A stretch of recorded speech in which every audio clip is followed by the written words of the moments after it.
नमस्कार दोस्तों। 4-5 चीज़ें कही गई हैं सीजेपी के मैनिफेस्टो में। आज मैं बहुत दिनों बाद मैनिफेस्टो पढ़ रहा था सीजेपी की, कॉकरोच जनता पार्टी का। तो उसमें बहुत सही और सटीक बातें लिख रखी है।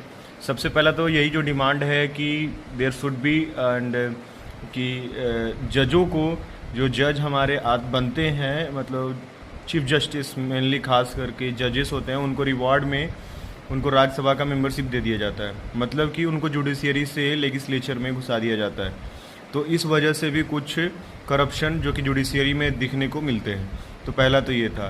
दूसरा जो लेजिस्लेचर के सुधार के लिए था कि increasing the percentage of reservation up to 50%, मतलब 50% महिलाओं को आरक्षण मिलना चाहिए पार्लियामेंट में और संसद में और कैबिनेट मिनिस्ट्रीज़ में भी। क्योंकि कैबिनेट मिनिस्ट्री में जो लोग होते जो अभी भी टोटली कैबिनेट मिनिस्टर में लगभग 4 से 5 ही महिलाएं हैं जो ये कैबिनेट मिनिस्टर हैं। और फेमस तो बहुत कम ही है, जैसे निर्मला सीतारमण अभी आजकल के दौर में हो गई, फिर पहले सुषमा स्वराज थी, फिर उससे पहले अलग पार्टीज थी तो उनके अलग होंगे मेंबर्स, तो ठीक है। फिर तीसरा उन्होंने डिमांड किया है कि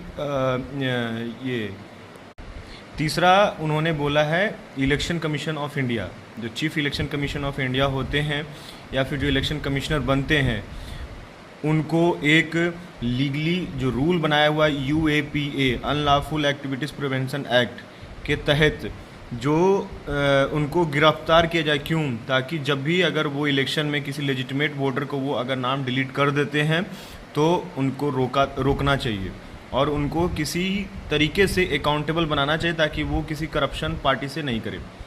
चौथा, पार्टीज़ को भी, जैसे इलेक्शन अभी जो इलेक्शन पार्टी जो पॉलिटिकल पार्टी हैं वो RTI के तहत नहीं आती हैं, वो RTI के तहत जवाब बिल्कुल नहीं देते हैं।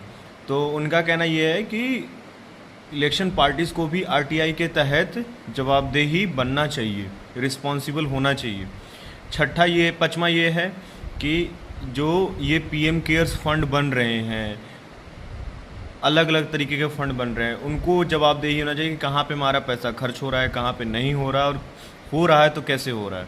ये बातें बिल्कुल साफ तरीके से और साफ तरीके से एकदम बिल्कुल बता देना चाहिए। धन्यवाद।